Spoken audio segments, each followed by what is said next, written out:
Welcome to the second video for lesson 10.14. In this video, we'll be discussing a geometric series shortcut that we can use in conjunction with power series. First, we're going to do a brief review of geometric series, which was covered in more detail in lesson 10.2. If you want to review that one, I have a separate video on that topic. Recall that a geometric series is a series in the format series from n equals 0 to infinity of a times r to the power of n. A is our starting term if we're starting at n equals 0, and then r is our common ratio, or what we're multiplying by each time to get to our next term. A geometric series converges if the absolute value of r is less than 1. Now, if the series converges, then we can actually find the sum of that geometric series. The sum of the series in that case is equal to a over 1 minus r. If we're trying to use this a over 1 minus r to find the sum of the series, just keep in mind that a is the first term of the series. So even if we are not starting at n equals 0, we can use that, but then we just have to figure out what's the first term of the series. Now, the types of functions that we're going to be working with in this video are going to be things like f of x is equal to 1 over 1 minus x, or something over something plus or minus something else, rational functions. Now, we can represent these functions as a geometric series when we are within the interval of convergence. First, though, let's take a look at the long way that we would do this problem. If we were trying to write out the Maclaurin series for f, remember that the template for a Maclaurin series is going to be f of 0 plus f prime of 0 times x plus f double prime of 0 times x squared over 2 factorial, and then we would continue that pattern. So then that means that we would have to find all of these different derivatives at 0. So if we go through that process for this one, we would first have to find f of 0. F of 0 is going to be equal to 1 over 1 minus 0, which is just a 1. Now let's find f prime of x so that we can find f prime of 0. F prime of x, we're going to need to use the quotient rule here. So we would do the low function, which is 1 minus x, times the derivative of the high function, 0, minus the high function, 1, times the derivative of the low function, which is negative 1, over the low function, 1 minus x, all squared. And that turns out to be, let's see, these two cancel, these two negatives cancel, and we would just have 1 over 1 minus x squared. Now, if we're trying to find f prime of 0, that means that we plug in a 0 right here, and we'd be left with 1 over 1 squared, which is also just a 1. Let's try one more derivative, and as you can see, it gets kind of cumbersome taking all these derivatives, especially when you have to use the product rule or the quotient rule or the chain rule or something like that. If we're taking f double prime of 0, we actually probably need to find f double prime of x first. So let's just do that one, and we will again need to use the quotient rule here. So for this one, we would take the low function, which is 1 minus x squared, times the derivative of the high function, a 0, minus the high function, a 1, times the derivative of the low function, which we're going to need to use the chain rule in here. We would say 2 times 1 minus x to the power of 1 times negative 1, because the derivative of that 1 minus x makes a negative 1. That's all going to be over the low function, 1 minus x squared squared. So it'll really be 1 minus x to the power of 4. Then we can do a little bit of cleanup here as well. This is going to go away, and let's see, we have these two negatives over here, so that just really makes a positive. Those two go away, and we'd be left with 2 minus 2x over 1 minus x to the power of 4. Then if we go and we find f double prime of 0, plugging in 0 everywhere we see an x right here, we would have 2 over 1, or 2. So now, even though we only have enough derivatives to do these first three, let's write out the Maclaurin series for f, using what we know. So we would say f of x is equal to, and then we will stick that plus dot dot dot on the end to show that it keeps going. So we can use that equal sign instead of just the approximately equals. Then we would say f of 0, which we know to be 1, plus f prime of 0, which is also 1, so plus 1x. And then we would have plus the second derivative at x equals 0, which is 2x squared over 2 factorial. And then that pattern is going to continue. So we can do a little bit of simplifying too. We could say f of x is equal to 1 plus x squared plus dot dot dot. Now, this takes a really long time if you didn't notice. It takes quite a while to take all these derivatives when we're using the quotient rule.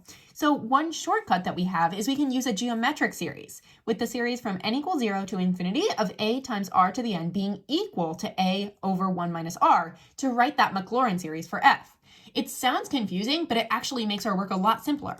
So if we know that we have something in the format a equals 1 minus r, in this case we have 1 over 1 minus x. So I'm going to copy that down. We'll say f of x is equal to 1 over 1 minus x. What we can do is we can identify a and r and rewrite this as a series. In this case, it looks like they've plugged in a 1 for a because that's on top, and they've plugged in, let's see, an x for r. So a equals 1 and r equals x.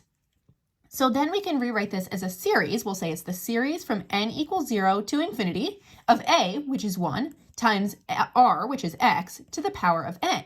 So we know that in this case, f of x is going to be equal to this series from n equals 0 to infinity of x to the power of n. Now, if we want to write out those terms for a Maclaurin series, all we do is we just start writing out terms of this series. So our first term would be equal to 1. We would say that's equal to 1. If you plug in n equals 0, you just get a 1.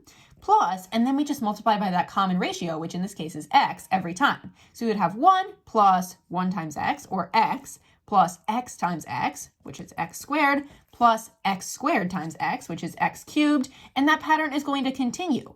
We'd say plus ... to show that it continues. So notice how either way that we do this, we still get our correct series for f. We have 1 plus x squared, and that's the same thing that we get down here.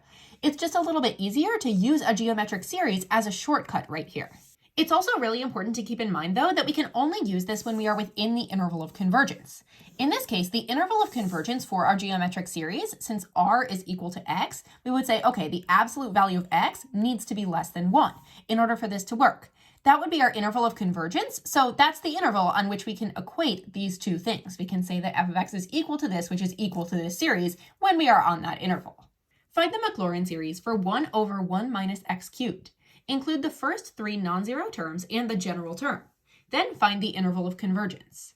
Okay, so one way that we could approach this is we could start taking the first and second and third derivatives of this function and then just using our general template for a Maclaurin series. But that's going to take a really long time. And now that we know this geometric series, we know that the geometric series way is going to be a lot faster.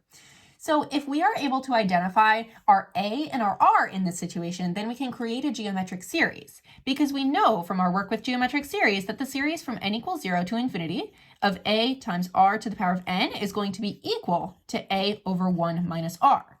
Now, this 1 over 1 minus x cubed looks like that a over 1 minus r. We have a equal to 1 and we have r equal to x cubed. We can see that they've plugged those in. Therefore, we would say that the Maclaurin series for 1 over 1 minus x cubed is going to be represented by the series from n equals 0 to infinity of 1 times x cubed to the power of n. Now we can clean this up a bit. We can say it's the series from n equals 0 to infinity of x to the power of 3n, if that makes a little bit more sense. Now it says include the first 3 non-zero terms and the general term. The first 3 non-zero terms, well, our first one, if we plug in n equals 0 right here, we'd have x to the power of 0, which is equal to 1. Then you can just continue plugging in values for n. You can say, okay, n is going to be equal to 1, so we would have plus x to the power of 3, then we would have plus x to the power of 6, or you can think about multiplying by that r value, which in this case is x cubed, every single time to get to your next term. These would be the first 3 non-zero terms. Then we also need to get the general term. So we'll say plus ... and then what's that rule that we're following to get to our next term? Well, we're just taking x to the power of 3n. So that's going to be our general term as well. I'm just going to label those, and then we'll talk about the interval of convergence. To find the interval of convergence, we'll just use our rule for geometric series, which is that the absolute value of r needs to be less than 1. In this case, r is equal to x cubed, so we'll say absolute value of x cubed needs to be less than 1. Now, that means that negative 1 needs to be less than x cubed, which needs to be less than 1. Or you could think about it as x cubed needs to be between negative 1 and positive 1. Then if we're trying to solve and just get a plain x, we can take the cube root of all sides, and we'll be able to see what we'll get then. We will get, let's see, cube root of negative 1, that's going to be negative 1, is less than x is less than cube root of 1 is also a 1. So this would be our interval of convergence. There's my response. Find a power series for 4 over 2 plus x centered at x equals 0. Include the first 4 non-zero terms and the general term.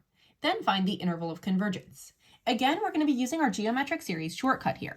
We know from our work with geometric series that if we have the series from n equals 0 to infinity of a times r to the power of n, that's going to be equal to a over 1 minus r, assuming that the absolute value of r is less than 1. Now, in this case, they gave us something that sort of resembles this a over 1 minus r, but we don't have a 1 in this spot right here. We have a 2 instead. Let's see if we can do a little bit of manipulation to get this into a format that looks more like this. Now, if we really want this to be a 1, and we do, what we're going to have to do is multiply the top and the bottom by a 1/2. Because if we do 4 times 1/2 on top, that gets us a 2. Then if we do every term times 1/2 on the bottom, 2 times 1/2 makes a 1. X times 1/2 makes an x over 2. So we'll have 1 plus x over 2. Now we have a 1 in this slot, which is making it line up a little bit more, but we still have a problem. We don't have 1 minus r. We have 1 plus something right here. We can pretty easily fix this just by saying 2 over 1 minus, and then we'll do a negative right here. So minus negative x over 2. These two are the same, but this just makes it fit with our a over 1 minus r a little bit more. Now we can identify a and r. We know that a is equal to 2 since that's on top, and we know that r is equal to negative x over 2. So let's write out the series with these values in place of a and r. We're looking at the series from n equals 0 to infinity of 2 times negative x over 2 to the power of n. Now it asks for the first 4 non-zero terms and the general term. So I'll start writing out these terms. If we're starting at n equals 0 and we plug in a 0 right here, this portion turns into a 1. So we have 2 times a 1, which makes a 2. Then to get to every next term, we just multiply by the r, or the negative x over 2. So we would say 2 times negative x over 2, which is going to be negative x. Multiply negative x by negative x over 2, and you get positive x squared over 2. Multiply this by negative x over 2, and you get negative x cubed over 4. Then we need to add the general term on the end, because those are our first 4 non-zero terms. The general term is just going to be what we've plopped in here for the series, or for the a sub n portion. So we'll say plus 2 times negative x over 2 to the power of n. Now that we found the first 4 non-zero terms and the general term for our power series for this function, we need to find the interval of convergence. Remember that when we're working with a geometric series, that just means that the absolute value of r needs to be less than 1.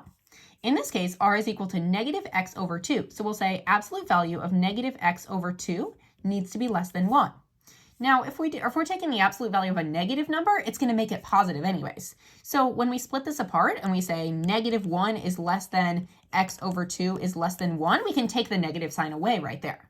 Now we multiply everything by 2. We have negative 2 is less than x is less than a positive 2, and that's our interval of convergence. There's my power series.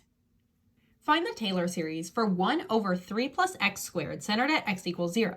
Include the first 4 non-zero terms and the general term.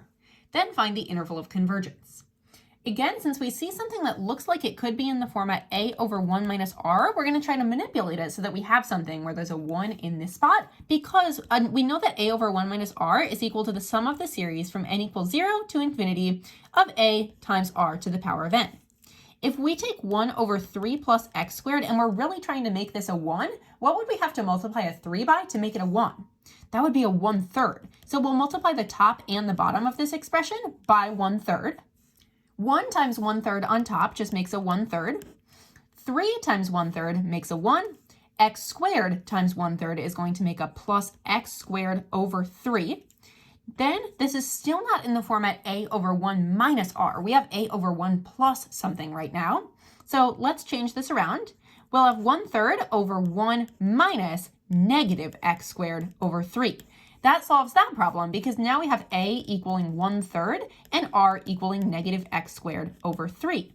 Now we can put this into our format for a geometric series. We have the series from n equals 0 to infinity of a, which is 1/3, times r, negative x squared over 3 to the power of n. Now we need to figure out the first 4 non-zero terms and the general term. For the first term, we would plug in n equals 0. This would turn into a 1, and we would just have a 1/3. Then, to get to our next term, we'll just multiply by this r value. Every time that we approach a new term, we just multiply by the r value. So 1/3 times negative x squared over 3, that's going to be negative x squared over 9, because we do 3 times 3 in the denominator. Then to get to our next term, we multiply this by negative x squared over 3, and that would be plus x to the 4th over 27.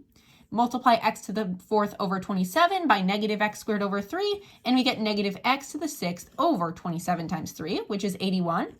That's our first 4 non-zero terms. So then we do a plus ... and then we stick our general term on the end. Remember, the general term is just whatever is inside here. So in this case, plus 1/3 times negative x squared over 3 to the power of n.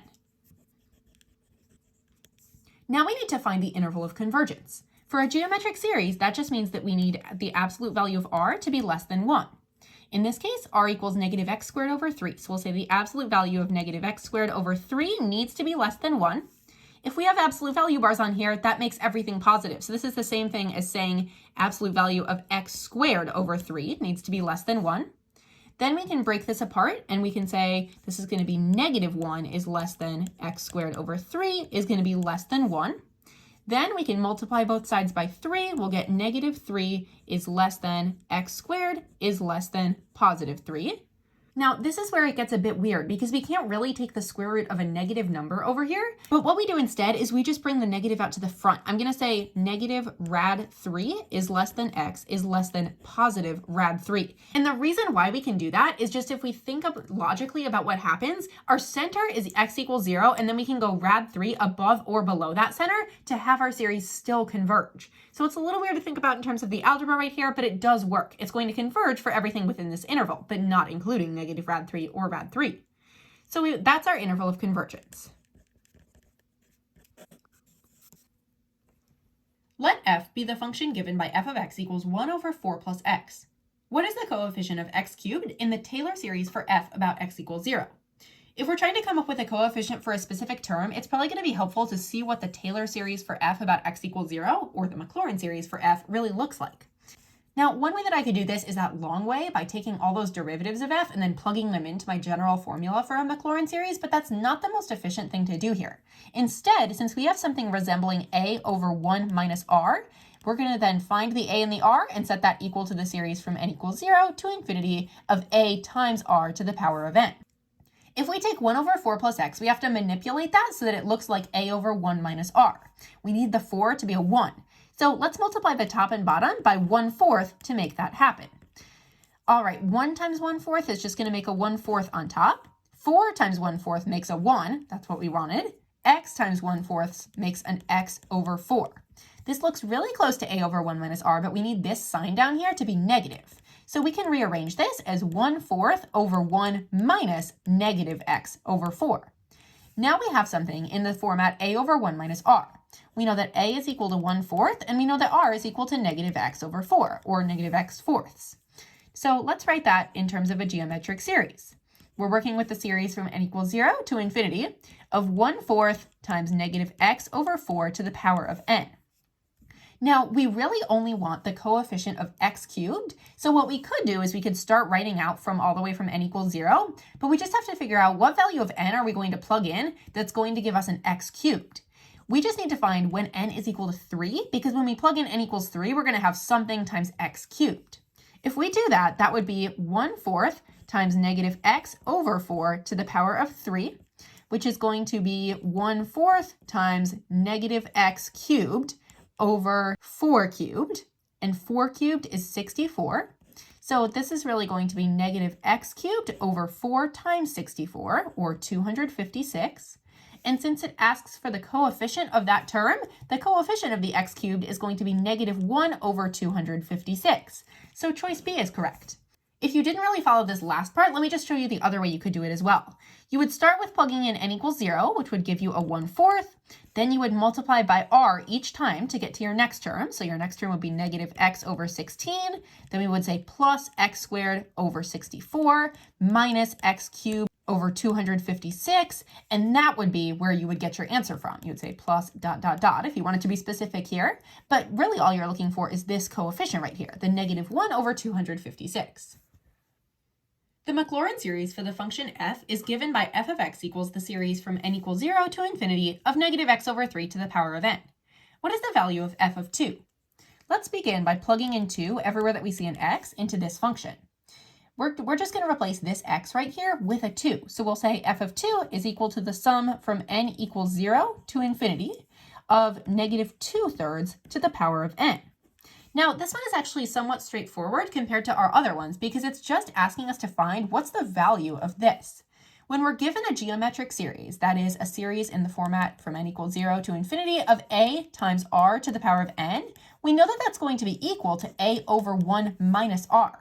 So in this case, it looks like our a value is just a 1, which we didn't even write here, but it is. That's the implied value. And our r value is a negative 2/3. So we know that this is going to be equal to a over 1 minus r, or a, which is 1, over 1 minus, and then our r is negative 2/3. So now let's figure out what this is equal to. This is really 1 over 1 plus 2/3, or 1 over 3/3 plus 2/3. Then we can do a bit more simplifying. We would get 1 over 5/3, which is equal to 3/5. Therefore, answer choice C is correct.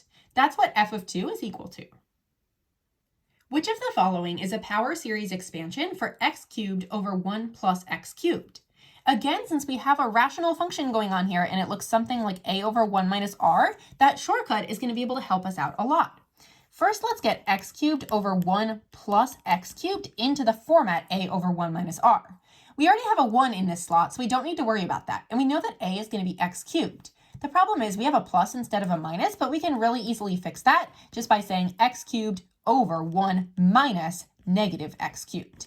That fixes that problem. So then we have a is equal to x cubed and r is equal to negative x cubed. Then if we have to come up with the series for this function, what we would do is we would start at n equals 0 and go up to infinity, and we would have a, which is x cubed, times r, negative x cubed, to the power of n. This means that our first term, if we plug in n equals 0, is going to be an x cubed, because that's our a term, and then every time we multiply by that common ratio, or the r value. So then we do x cubed times negative x cubed, which gets us negative x to the 6th. Then we multiply negative x to the 6th by a negative x cubed, and that gets plus x to the power of 9. Then we have minus x to the power of 12, and hopefully you can kind of see where that pattern is going at this point. This matches answer choice A, so choice A is correct.